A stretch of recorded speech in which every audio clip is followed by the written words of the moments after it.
بخیر، به خبرهای خوب این هفته خوش آمدید. راشد خان از سوی شورای بین‌المللی کرکت جایزه و لقب بهترین بازیکن یک دهه 20 آوره را در سطح جهان از آن خود کرد.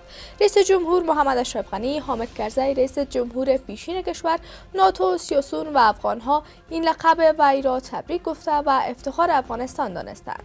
قبل از این هیچ افغانی چنین لقب و جایزه را دریافت نکرده بود. افغانستان و ازبکستان دو موافقتنامه در بخش انرژی برق را امضا کردند. شرکت برشنا میگوید در این قراردادها خرید برق برای سال 2021 و ساخت لین انتقال برق 500 کیلوولت سرخان پلخمری شامل می باشد. بر اساس معلومات شرکت برشنا، ازبکستان در سال 2021 نظر به این موافقتنامه در ساعت 2200 میلیون کیلوولت برق به افغانستان انتقال خواهد داد.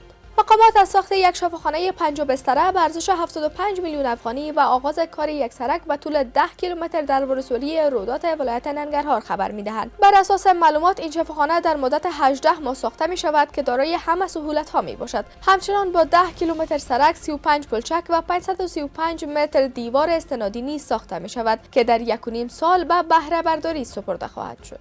کاشت و حاصلات برنج در افغانستان 15% افزایش یافته است. وزارت زراعت، آبیاری و مالداری میگوید سال گذشته حاصلات برنج در کشور 383 هزار متریک تن بود، اما بر اساس گزارش یک سروی تازه با افزایش 57 هزار تن حاصلات امسال به 440 هزار متریک تن رسیده است.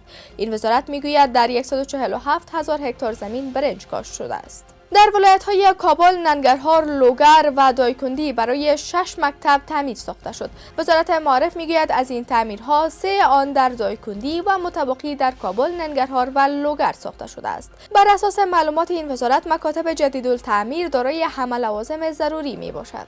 مقامات از ساخت 80 سردخانه سبزیجات در ولایت کنر خبر می‌دهد. مسئولین گفتند گنجایش هر سردخانه ظرفیت نگه داشتن 18 تن سبزیجات را دارد که با ساخت آن دهقان می‌توانند حاصلاتشان را با نرخ مناسب به بازار عرضه کنند. کار بازسازی کانال چغرتان در ولایت هرات تکمیل گردید. اداره ملی تنظیم آب میگوید با عملی شدن این پروژه 14 کانال چغرتان به طول 14 کیلومتر بازسازی شد که ظرفیت آبیاری آن از 1.141 به 1.338 هکتار بالا رفت.